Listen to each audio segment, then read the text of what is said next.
اللهم صل على سيدنا محمد وعلى آل سيدنا محمد. أعوذ بالله من الشيطان الرجيم. بسم الله الرحمن الرحيم. الحمد لله رب العالمين، والصلاة والسلام على سيد المرسلين وعلى آله وصحبه أجمعين. رب اشرح لي صدري ويسر لي أمري واحلل عقدة من لساني يفقهوا قولي.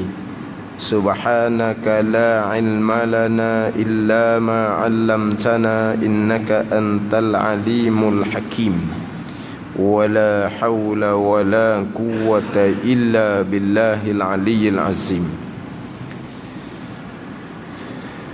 Muka surat 5, baris yang ke-10 daripada atas. Muka surat 5, baris yang ke-10 daripada atas.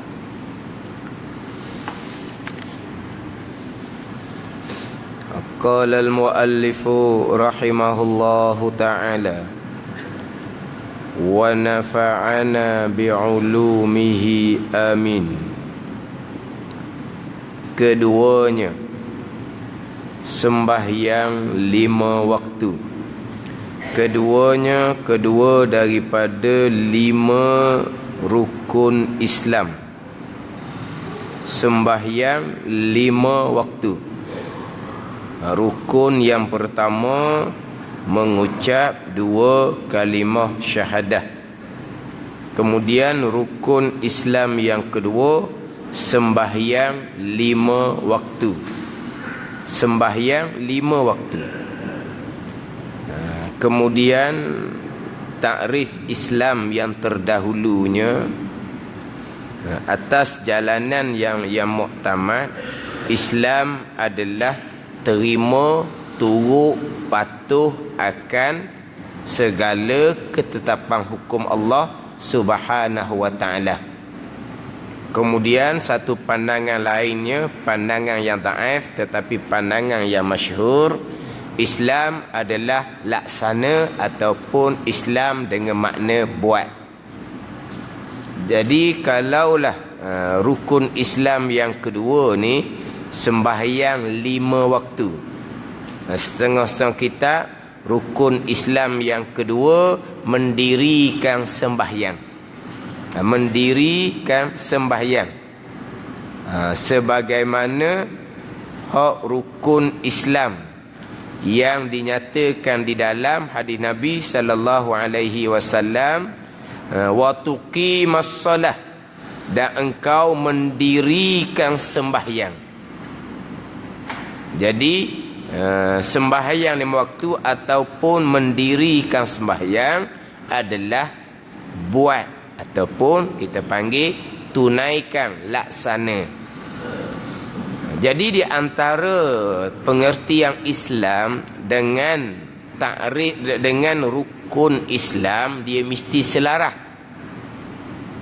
Sebab rukun adalah bahagian-bahagian dalam Islam. Jadi rukun dengan takrif dan rukun dia mesti sama, selaras. Sebab rukun itulah Islam tu. Macam contoh terdahulunya kita buat misal sembahyang dengan rukun sembahyang. Takrif sembahyang adalah bacaan-bacaan, perbuatan-perbuatan yang dimulakan dengan takbir, yang disudahi dengan salam. Itu takrif sembahyang. As-salah sembahyang dari segi bahasa Arab adalah doa. Tetapi as-salah sembahyang takrif syarak kitanya adalah bacaan-bacaan, perbuatan-perbuatan yang dimulakan dengan takbir, yang disudahkan dengan salam. Kemudian rukun sembahyang mesti hak takrif ni. Mana takbiratul ihram itu bacaan.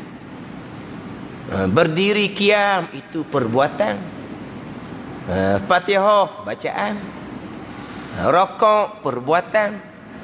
Jadi hak rukun sembahyang ni lah hak takrif sembahyang tu sendiri. Jadi sekarang ni kalau takrif Islam dengan makna terima, Tiba-tiba rukun Islam dengan makna buat, dia jadi bercanggah, tidak selaras, tidak sama. Walhal rukun adalah bahagian kepada perkara tu. Kalau rukun Islam, rukun ni lah. Kalau kata rukun solat, rukun sembahyang, rukun ni lah diri sembahyang. Kalau kata rukun Islam, rukun ni lah diri Islam.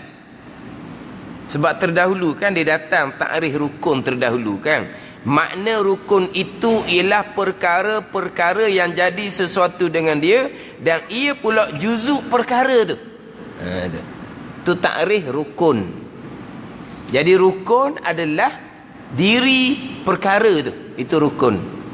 Jadi kalaulah Islam dengan makna terima, tiba-tiba rukun dengan makna mendirikan sembahyang, dengan makna buat, dengan makna laksana, dia jadi tak join dah lah. Melainkan rukun Islam, melainkan takrif Islam adalah tunaikan, laksana ataupun buat. Sebab dia takrif Islam dalam kitab kita ni mengikut zahir dan mengaku zahir, turut zahir dan terima zahir. Kalau kena pada takrif ni, Islam dengan makna terima, bukan Islam dengan makna buat. Dia ada dua pandangan di situ. Islam ni terima segala ketetapan Allah, ataupun Islam ni dengan makna buat segala ketetapan Allah. Diterima lain, buatnya lain. Terima makna kita akur, kita terima ini adalah hukum Allah Subhanahu wa taala. Lepas kita terima, kita junjung, kita buatlah pula. Hak Tuhan suruh kita tunaikan, hak Tuhan larang kita tinggalkan. Itu pergi kepada kita buat, dia panggil. Dua perkara tu. Orang yang tidak buat, orang yang tidak laksana, bukan bererti dia tidak terima. Orang yang tidak buat, tidak laksana, bukan bererti dia tidak terima. Terima lain, buat lain. Contohnya orang yang tidak sembahyang, mana tidak tunaikan, tidak buatlah, mana tidak sembahyang ni, berarti dia tidak terima kewajipan sembahyang. Dia masih lagi terima, akur, dan dia terima sembahyang wajib dalam agama kita, dalam syarak kita. Tapi dia tidak tunaikan. Alasan dia sibuk, alasan dia malas, kadang-kadang alasan dia tak rok lah, tak sihat. Tu alasan dia. Tapi tu alasan karut belaka lah. Tapi nak ceritanya, terima lain, laksana lain. Jadi kalaulah Islam dengan makna terima, maka takrif pun kena terima juga. Di sini dia kata sembahyang 5 waktu. Dalam hadis pula mendirikan sembahyang, maknanya buat. Kalau kita nak selaraskan dengan takrif Islam terima, maka sembahyang 5 waktu ni dia kena takdir sikit, kena tambah ayat sedikit. Sembahyang 5 waktu yakni terima kewajipan sembahyang 5 waktu. Itu rukun Islam. Terima kewajipan sembahyang 5 waktu. Itu rukun Islam yang kedua. Terima kewajipan sembahyang 5 waktu. Adapun diri sembahyang pergi pada ihsan. Bersembahyang tu pergi kepada ihsan. Apa di Islamnya? Terima kewajipan sembahyang. Apa di imannya? Terima hati akan kewajipan sembahyang. Itu iman. Islamnya terima zahir, dengan bahawa kita tidak engkar kewajipan sembahyang, tidak tolak kewajipan sembahyang. Kalau engkar, tolak, sembahyang tak wajib sebab saya dengan Allah rapat dah, maknanya tidak ada satu rukun Islam. Rukun Islamnya terima kewajipan sembahyang, tiba-tiba dia kata kewajipan sembahyang dah, dia engkar, dia tolak, tidak ada satu rukun Islam, maka batal Islam dia, murtad, wal-iyazabillah. Kalaulah takrif Islam dengan makna terima. Tetapi kalau takrif Islam dengan makna buat, Jadi rukun yang kedua, sembahyang 5 waktu. Diri sembahyang tu Islam. Selaras dengar, kalau takrif tu kata buat. Mana apa? Bersembahyang tu rukun Islam. Diri berpuasa tu rukun Islam. Diri mengeluarkan zakat. Perbuatan kita mengeluarkan zakat itu rukun Islam. Perbuatan kita mengerjakan haji itu rukun Islam. Kalau kata Islam dengan makna buat, rukunnya betul lah buat lah. Mendirikan sembahyang buat juga. Berpuasa buat. Tapi rukun ni adalah juzuk daripada Islam tu sendiri. Tak ada rukun, batal lah Islam tu. Adakah orang yang tidak bersembahyang, tidak berpuasa, tidak mengeluarkan zakat jadi batal Islam?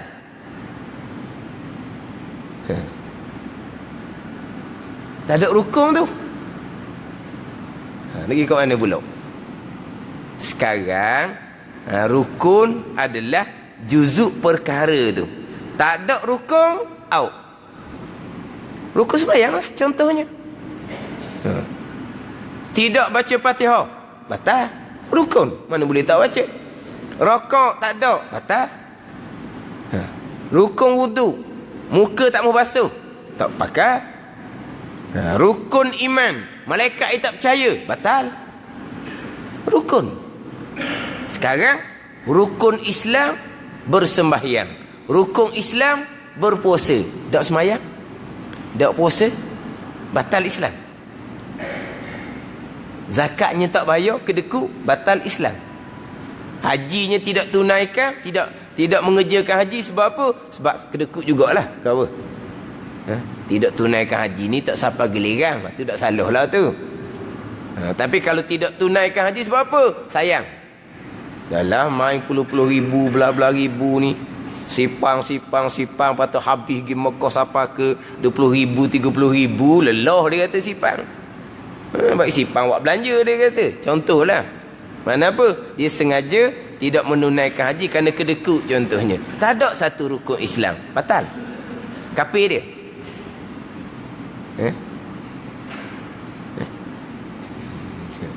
Ni kena ni ngaji pasal orang tua. Kalau ngaji hak pekat budak-budak hari tu ngapa je. Ialah masyhur kitanya rukun Islam adalah buat, termasuk mengucap 2 kalimah syahadah pun buat. Mengucap 2 kalimah syahadah pun buat. Bukan kata bersembahyang je buat. Mengucap 2 kalimah syahadah pun itu perbuatan.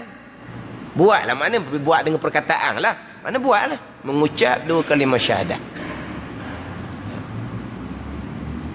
Kalaulah mengucap 2 kalimah syahadah tu, diri mengucap tu rukun Islam, walaha kita hak Islam yang kita terima daripada mak ayah kita Islamnya, bermula Islam kita daripada ibu bapa kita, walaupun tanpa mengucap tetap dihukumkan orang Islam. Jadi macam mana pula kata mengucap tu rukun? Atas pandangan yang mengatakan Islam dengan makna terima, maknanya kita orang Islam dah ni, rukun Islam yang pertama bukan mengucap 2 kalimah syahadah. Rukun Islam yang pertama terima bahawa mengucap adalah rukun Islam. Itu je. Jangan engkar, jangan tolak. Sekarang kita Islam yang kita warisi daripada mak ayah kita. Bermula Islam kita daripada mak ayah. Orang kafir asal, dia nak masuk Islam, bermula Islamnya adalah dengan mengucap. Jadi kalau orang kafir nak masuk Islam, memang dia kena mengerjakan mengucap ni. Dia kena mengucap. Adapun macam kita, Islam keturunan, Islam baka, Islam yang kita warisi daripada mak ayah, tanpa kita mengucap sekalipun, tetap dah dihukumkan sebagai orang Islam. Jadi macam mana rukun Islam mengucap? Jadi kalau tidak mengucap, tidak ada satu rukun. Maka Islamnya tidak sah. Tidak. Jadi bagi kita hak Islam dah ni, rukun yang pertama tu adalah terima bahawa mengucap 2 kalimah syahadah adalah rukun Islam. Itu je. Jangan tolak, jangan engkar. Tolak engkar macam mana? Mengucap 2 kalimah syahadah bukan rukun Islam misalnya, maka batal Islam dia sebab dia engkar satu daripada rukun Islam, iaitu mengucap 2 kalimah syahadah. Di situ nyata hak bab mengucap. Adapun bab sembahyang, diri mengucap tu. Sebab kita orang Islam dah tak mengucap pun tetap dah Islam. Bab bersembahyang pula. Bab bersembahyang. Adakah orang yang tidak bersembahyang kafir? Adakah orang yang tidak berpuasa kafir? Sebab tidak ada rukun Islam. Mana kira? Islam dengan makna buat. Maka rukunnya buat. Rukunnya buat. Mengucapnya perkataan tu buatlah, kita kata kira. Bersembahyang buat, berpuasa pun buat. Berpuasa buat buatlah. Tidak mengerjakan perkara yang membatalkan puasa, buatlah tu. Kita puasa ni macam tak buat tau. Tak buat apa-apa, jangan makan je. Jangan makan tu pun buatlah tu. Buat jangan makan. Kita buat jugalah. Mengeluarkan zakat, kita tunaikan laksana buat. Mengerjakan haji pun tunaikan laksana buat. Tapi itu rukun. Tak ada rukun, jadi batal Islam. Mana nak pergi pula? Ni dia kena tarik tak lain pula. Kalau Islam dengan makna buat, Islam dengan makna laksanakan, rukunnya memang selarah. Mengucap, bersembahyang memang selarah. Maka rukun di sini bukan rukun hakiki. Bukan rukun hak tarikh asal. Rukun sebenar-benar hak tarikh asal, rukun itulah diri Islam. Rukun itulah diri perkara tu. Tak ada rukun batal. Itu rukun hakiki. Di sini bukan rukun hakiki. Dia panggil rukun urfi. Rukun pada panggilan. Sebab apa rukun pada panggilan? Jadi mengucap semayang puasa ni seolah-olah macam rukun dah. Seolah-olah macam tak ada je, tak ada Islam. Jadi seolah-olah macam rukun, tapi bukan rukun yang sebenar-benarnya. Kalau rukun yang hakiki, rukun yang sebenar-benar, tak ada, batal lah perkara tu. Itu jelas kan? Tadilah rukun Islam tak ada, batal Islam. Rukun semayang tak ada, batal semayang. Rukun iman tak ada, batal iman. Rukun-rukun yang lain sama lah. Rukun haji tak ada, batal haji. Kan gitu? Sebab apa? Sebab rukun tu adalah juzuk perkara tu. Tak ada rukun, pakai batal. Itu rukun hakiki. Tapi kalau kata Islam dengan mana buat, rukunnya adalah buat, bersembahyang, berpuasa. Di sini bukan rukun macam rukun sembahyang, bukan rukun macam rukun iman, bukan rukun macam rukun haji. Rukun di sini hanya seperti rukun. Sebab apa? Besarnya sembahyang, besarnya puasa dalam agama ni, seolah-olah Islam ni lah, sembahyang ni lah Islam, puasa ni lah Islam. Tak ada ni, tak ada Islam. Dia gitu. Tak ada Islam ni batal. Tak. Tapi tak ada Islam lah kita kata. Islam apa biasanya tu? Mayang punya tidak, puasanya tidak. Tak ada Islam dengan makna murtad? Bukan. Tak ada Islam ni, yalah. Sebab itu syiar yang besar dalam agama kita. Sembahyang puasa, itu syiar yang besar. Hak nampak zahir. Ada pun pegangan, tak ada nampak siapa-siapa pun. Ada pun tasawuf, tak ada nampak siapa-siapa pun. Hak syiar nyata, hak zahir ni hak syiar nyata. Dengan sembahyang, dengan puasa, dengan zakat haji ni syiar yang nyata. Ada pun bab akidah, itu pegangan dalaman masing-masing, tak nyata. Hak nyatanya Islam. Jadi kalau tak ada sembahyang, tak ada puasa ni, tak ada agama. Tak ada agama mana ni? Tak ada agama yang sempurna. Kalau ada agama pun, agama yang tak sempurna. Bukan makna tak ada agama tu kafir. Jadi kalau kita pakai Islam dengan makna buat, kemudian rukun Islam pun dengan makna buat, kita kena pergi pada rukun, dia panggil rukun urfi, rukun pada panggilan kita. Jadi seolah-olah seperti rukun bukan rukun hak sebenar-benar. Jadi seolahnya 5 perkara ni 5 perkara yang sangat besar, tak ada lah agama. Tak ada lah Islam. Ada gitu. Tapi bukan macam rukun sembahyang, bukan macam rukun iman.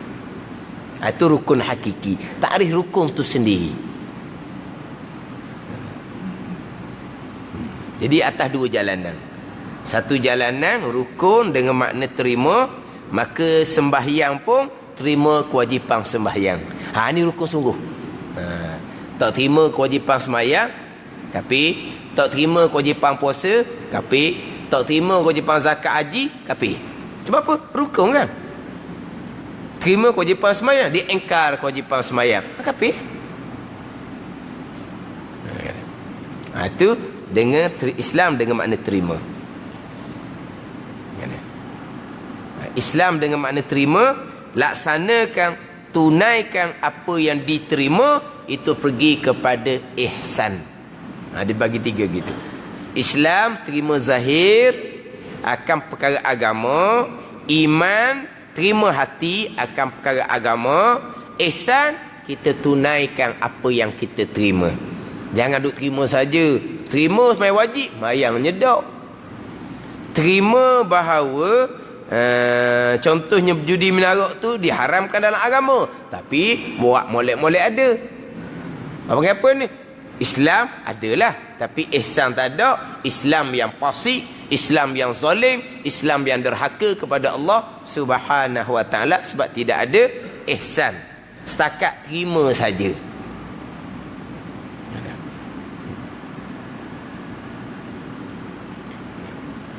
Dia antara Islam terima dengan ihsan laksana ni, waktu dia kena apa ni? Dia kena kemah molek. Ni cerita hak Islam dengan ihsan. Tapi yang paling besarnya dalaman kita dengan Allah.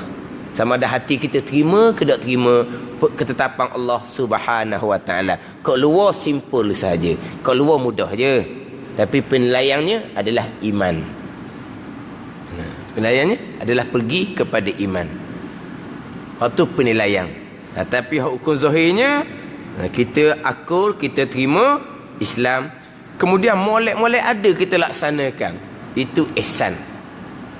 Tapi nak pakai Islam kita terima tadi, dengan ihsan kita tunaikan, dia kena ada iman terlebih dahulu.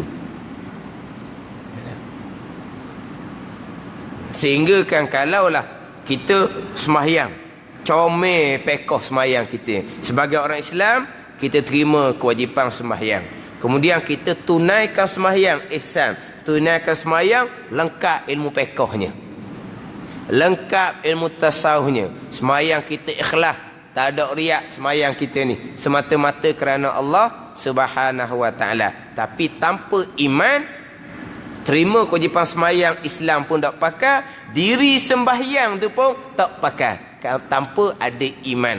Sebab nilaian yang pertama adalah iman. Itu ilmu yang pertama-tama.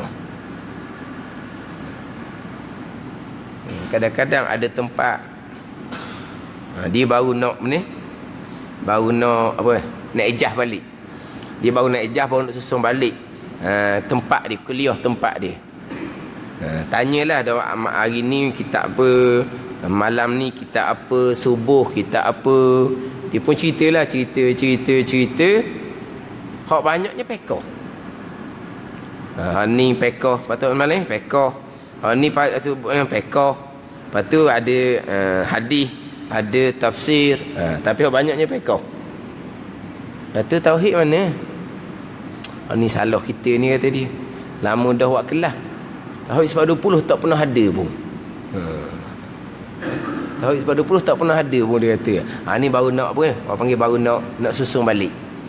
Baru nak susun balik, dia kata. Sifat 20. Tak apalah tu.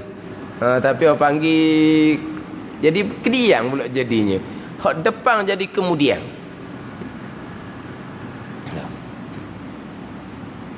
Orang duduk ceramah Isra' Mi'raj kan learning. Kan? Sini ada buat dah ceramah Isra' Mi'raj. Dia kadang-kadang Isra' Mi'raj ni ada orang cerita gambaran-gambaran dalam perjalanan. Gambaran-gambaran dalam perjalanan. Kadang-kadang dia dimulakan dengan peristiwa yang berlaku sebelum daripada Isra' diperjalankan malam. Kisah orang kafir rancang nak bunuh Nabi sallallahu alaihi wasallam apa semua. Dimula daripada cerita permulaan sebelum diperjalankan malam oleh Allah Subhanahu wa taala. Kemudian kebanyakan ceritanya gambaran-gambaran dalam perjalanan. Terkadang ditekan berkaitan dengan kedudukan sembahyang. Terima direct daripada Allah Subhanahu wa taala. Yang mana sembahyang inilah ibadah malaikat 7 langit. Tapi malaikat 7 langit ni dia tak sama macam sembahyang kita. Berdiri daripada awal jadi sampai kiamat. Dia tak ada rokok-rokok, dia tak ada sujud-sujud. Rokok awal jadi sampai kiamat. Dia tak ada berdiri-berdiri, dia tak ada sujud-sujud. Adapun yang kita semayang ni ibadat 7, ibadat malaikat 7 petala langit. Tapi malaikat tu dia sesa je, satu-satu je. Nak ceritanya besarnya kedudukan sembahyang dalam agama. Tapi terkadang dilupa kewajipan sembahyang yang diwajibkan pada malam Isra' dan Mi'raj ini selepas Nabi jadi Rasul hampir 12 tahun. Daripada 23 tahun Nabi menyampaikan agama, bukan gitu? Jadi kalau kira-kira difardukan semayang pada malam Isra' dan Mi'raj, kita kira masuk pusingan yang kedua, nisfu yang kedua. Jadi nisfu yang pertama, jadi nisfu yang kedua. Macam contoh, contoh orang biasa di Pening bulan Ramadan nak witir, nak baca kunut tu. Witir nak baca kunut tu start malam 15 ke start malam 16? Ni kadang-kadang malam 15 ada dah orang baca kunut witir Ramadan. Ada kata tak lagi. Ada start malam 15. Walah ada kitabnya kunut witir Ramadan nisfu yang kedua. Kitab tu royak nisfu yang kedua. Nisfu. Bukan Ahmad nisfu tu. Nisfu yang kedua ni apa? Separuh yang kedua. Separuh yang kedua. Bukan tengah 15 tu, bukan. Separuh yang kedua. Mana separuh yang pertama 1 hingga 15. Separuh yang kedua 16 sampai 30. Itu separuh yang kedua. Dipanggil nisfu yang kedua. Baca kunut witir Ramadan. Nisfu yang kedua. Separuh yang kedua. Jadi sekarang ni Nabi menyampaikan agama 23 tahun. Kalau bagi 2, 11 tahun setengah. Tetapi peristiwa Isra' Mi'raj berlaku hampir Nabi jadi Rasul 12 tahun. Mana pun ni nisfu yang kedua. Puasa, zakat, haji tu Madinah belah Kedah tu. Haji contohnya tahun yang ke-6 Hijrah. Tahun yang ke-6 Hijrah barulah difardukan haji. Puasa dengan zakat tahun yang kedua Hijrah. Sembahyang saja difardukan di Mekah setahun lebih sebelum Nabi hijrah ke Madinah. Tapi sudah separuh yang kedua. Separuh yang pertama apa dia? Akidah, pegangan. Itu separuh yang pertama, agama yang dibawa datang oleh Nabi sallallahu alaihi wasallam. Tiba-tiba kita duk cerita bab sembahyang, puasa, zakat, haji. Sembahyang, puasa, zakat, haji. Pak haji, pak umrah. Tapi hak bab pegangan sifat 20. Dia kata baru nak start balik. Alhamdulillah lah boleh start balik. Kalau pakai gitu pakai sudah.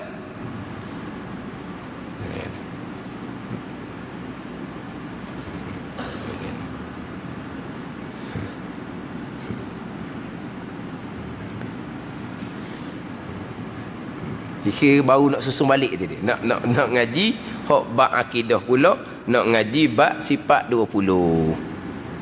Ya kan. Jadi walaupun kata Islam comel, ihsan comel, iman tak ada, tapi kita kira zahirnya Islam dengan ihsan. Akur, ya, ini hukum Allah, ini ketetapan Allah yang terbaik. Itu Islam. Ihsan pula, kita tunaikan, kita buat, kita junjung dengan sungguh-sungguh. Itu ihsan. Ini nyata. Islam dengan ihsan nyata. Iman masing-masing dengan Allah Subhanahu wa ta'ala. Penilaian adalah iman. Tapi Islam pun agama, ihsan pun agama. Bukan meninggalkan Islam dan ihsan.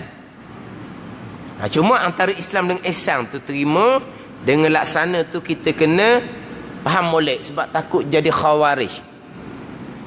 Khawarij ni apabila tidak laksana je, batal Islam. Itu khawarij, bukan ahli sunnah wal jamaah. Melainkan tidak sembahyang, itu mazhab Hambali. Tidak sembahyang kafir. Sebab itu hanya kerana hadis Nabi kata, man taraka salata muta'ammidan faqad kafara jiharan. Sesiapa yang meninggalkan dengan sengaja, Nabi kata kafir terang-terang. Jadi mazhab Hambali kafir agama lah. Jumhur termasuk mazhab Syafi'i kita, kebanyakan mazhab termasuk mazhab Syafi'i, kafir situ kafir nikmat. Selagi tidak, engkar, dia kata. Bila engkar je, barulah kafir agama. Sebab apa selagi tidak engkar? Sebab Islam terima, engkar, terbalik. Habis. Kan dia apabila tidak sembahyang, tinggal sembahyang dengan sengaja, kafir di situ, kafir nikmat, selagi tidak engkar. Sebab apa dia kait gitu? Sebab Islam adalah terima, selagi dia terima kewajipan sembahyang, tiba-tiba tidak sembahyang, kufur nikmat orang panggil. Apabila dia engkar je, maka terbatallah Islam. Islam dengan makna terima. Adapun khawarij, Islam tu sendiri qaulun wa amalun, terima dan buat. Itu baru jadi Islam. Sembahyang wajib, sembahyangnya tidak, kafir. Puasa wajib, puasanya tidak, kafir. Tak jadi, terima saja. Zakat wajib, dia akur, dia terima. Zakat bayar kedak, sayang kita kerja lelah siang malam. Misalnya kita kata orang kerja pakai tenaga, orang tanam padi, dia lah orang suka sembang tengah panas, tak ada orang tolong pun. Taing boleh padi, nak kena keluar zakat. Kepada orang kampung tu tengok klik-klik je, dia kata malah dah zakat wajib ke tak? Zakat pertanian zakat padi wajib ke tak? Wajib. Tapi tidak laksanakan. Kafir, khawarij kata. Hukum kata judi haram, dia akur judi haram, tapi dia berjudi, kafir. Sebab apa? Sebab tidak laksana. Tu khawarij, bukan ahli sunnah wal jamaah.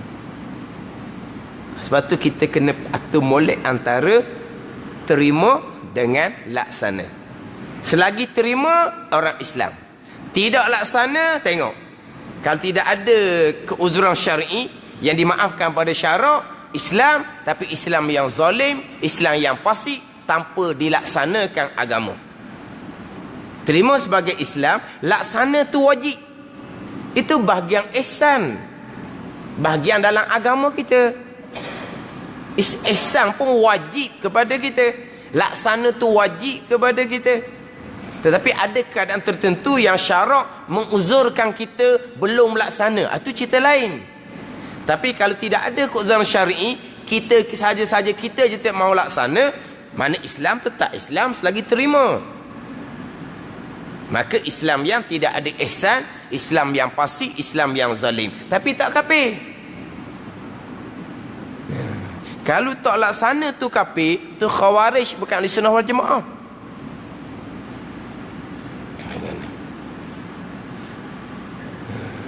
Ni cerita pembahagian.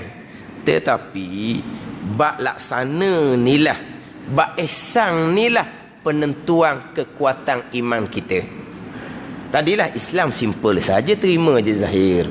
Tapi iman ni, iman duduk dalam ni. Benda dalam ni payah. Macam mana nak kuat kepercayaan kita kepada Allah? Macam mana nak kuat keyakinan kita kepada Allah? Ni bukan duduk lidah, bukan duduk di akuan mulut, ni duduk dalam ni. Macam mana nak kuat keyakinan kita kepada Allah, nak kuat kepercayaan kita kepada Allah? Mari daripada ihsan lah. Mari daripada ketaatan kita buat. Hak tuang perintah kita buat, kita laksana. Tuang perintah kita buat, kita laksana dengan sempurna. Hak Tuhan larang kita tinggal. Terlanggar kita taubat. Terlanggar kita taubat. Hak ni semua akan menguatkan keyakinan, kepercayaan kita kepada Allah Subhanahu wa taala. Itu besarnya ihsan, besarnya laksana. Walaupun kata tanpa laksana tetap orang Islam, tetap orang Islam yang beriman, tapi bila tanpa laksana iman jadi lemah. Sebut kata iman lemah, iman tidak kuat, kita panggil apa? Iman nipis, lemah, tak kuat, nipis, benda paling besar dalam agama iman. Ni hak paling ditakuti. Lemah sekarang pun ditakuti, lemah sampai di khatimah, lemah sampai di kesudahan kita nak menghadap Allah Subhanahu wa taala ketika kita nak mati. Lemah sampai di khatimah. Ni hak sangat-sangat ditakuti. Sebab di kesudahan ni syaitan mai khumung seperti seremuk khumung manisan. Dia akan serang pada masa kesudahan. Tapi kalau kita ihsan lebih kurang, pelaksanaan kita lebih kurang, iman jadi lemah, yelah tak batal lagi lah imannya tapi lemah. Di kesudahan tu macam mana?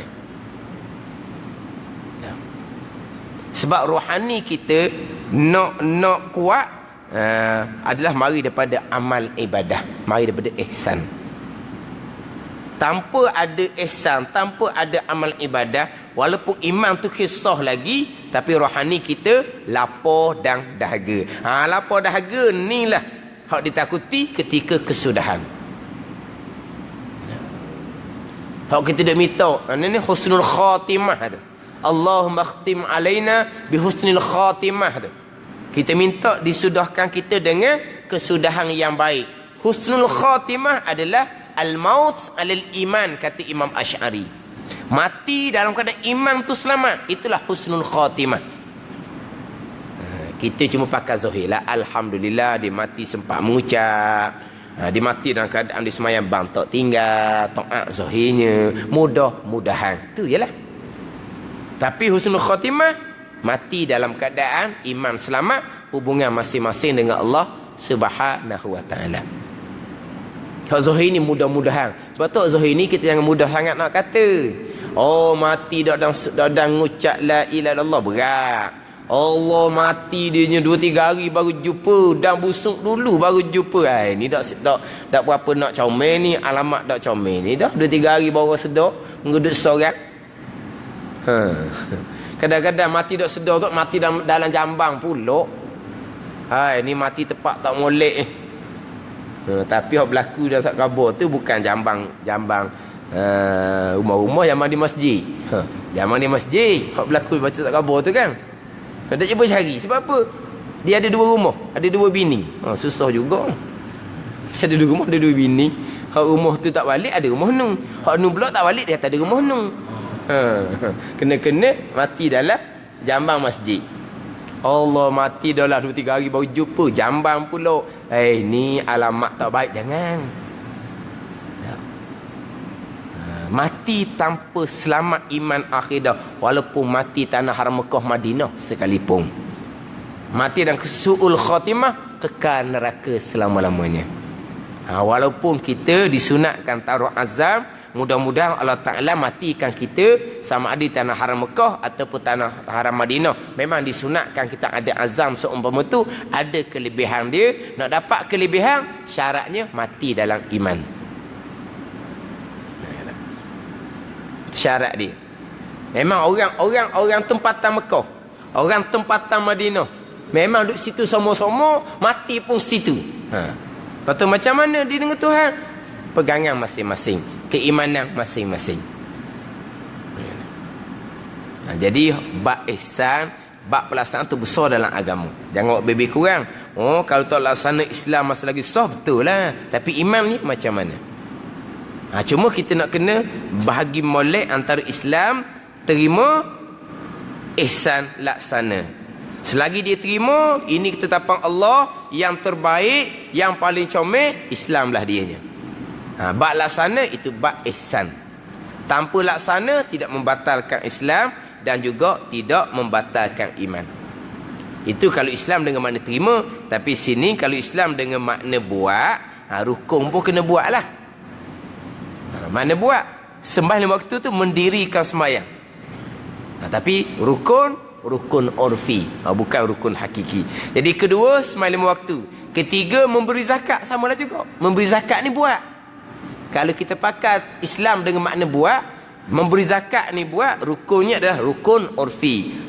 Dia tidak mengeluarkan zakat, masih lagi dihukumkan sebagai orang Islam. Keempat, puasa di bulan Ramadan. Dan kelimanya, menunaikan haji ke Baitillah. Menunaikan haji qaidnya bagi mereka yang kuasa kepadanya, kepada Baitillah akan jalan. Ini terjemahan daripada kata manistata'a ilaihi sabila, bagi mereka yang kuasa kepadanya akan jalan. Sebab puasa ni ibadah yang perlu kepada belanja dan perlu kepada tenaga. Sebab tu dikaitkan puasa bagi mereka yang kuasa. Walahal puasa pun kait juga bagi siapa yang kuasa.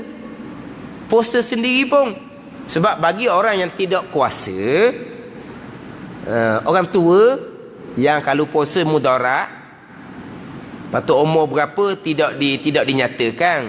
Tak ada nak nyatakan umur. Sebab ada orang 70 tak nak puasa dah. Ada orang 90 segar-segar puasa. Umur berapa tak nak kata lah. Ada 70 tak puasa dah. Umur 90. Dia bukan puasa fardu, puasa sunat dia puasa. Jadi tua tekil lah. Kalau tua tu mudarat puasa pun samalah. Puasa bagi orang yang kuasa. Kalau orang tak kuasa puasa, tua ataupun sakit yang tidak ada harapan sembuh. Sakit yang tidak ada harapan sembuh. Sakit kritikal. Yang mana doktor kata kalau puasa bahaya. Anda panggil pun orang yang tidak kuasa puasa, macam haji juga. Tak kuasa, tak wajib lah puasa. Tapi kenapa puasa tak kait seumpama tu? Sebab apa? Haji je kait bagi mereka yang kuasa. Sebab haji ni selain daripada tenaga, dia perlu pada belanja. Adapun puasa, tenaga sahaja. Adapun sembahyang, tak ada kait. Tak ada kait dengan kuasa. Sembahyang tak ada kait dengan kuasa. Selagi berakal, selagi itulah wajib sembahyang.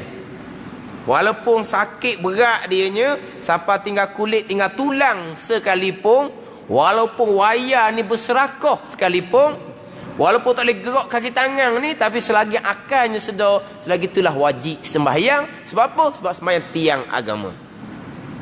Selagi berakal, selagi itulah wajib sembahyang. Dalam keadaan tak nak gerak sekalipun. Itu sembahyang. Cuma puasa je ada sedikit kait jika kuasa, tapi hanya berkait dengan tenaga. Haji berkait dengan tenaga dan berkait dengan belanja. Sebab itulah haji Nabi kait manistata'a ilaihi sabila, bagi mereka yang kuasa kepada haji, kepada Baitillah akan jalan. Belanjanya bukan hanya belanja perjalanan, bahkan kena cukup belanja hak nak tinggal kampung, hak mereka yang di bawah kewajipan dia. Sehingga kan kalau hanya cukup belanja perjalanan, tapi belanja di rumah hak wajib nafkah tadi itu tak cukup, masih lagi tidak diwajibkan haji. Mana cukup belanja perjalanan dan cukup belanja selama ditinggal hak mereka yang wajib nafkah atas dia. Jadi haji ni berkait dengan banyak syarat. Lepas tu dia kait dengan menunaikan haji ke Baitillah, kaitnya bagi mereka yang kuasa kepadanya, kepada Baitillah akan jalan. Sabda Nabi sallallahu alaihi wasallam di dalam hadis yang sahih, buniyal islamu ala khamsin, syahadati an la ilaha illallah wa anna muhammadar rasulullah. Wallahu a'lam. Bismillahirrahmanirrahim. Alhamdulillahirabbil alamin. Wassalatu wassalamu ala sayyidil mursalin wa ala alihi wa sahbihi ajma'in. Allahumma aftah alaina futuhal arifin. Allahumma allimna ilma aqdamin wa fahimna famas sabiqin warzuqna ruqat talibin. Allahumma zidna ilma wa alhiqna bis salihin. Wa sallallahu ala sayyidina Muhammad wa ala alihi wa sahbihi wa sallam. Walhamdulillahirabbil alamin.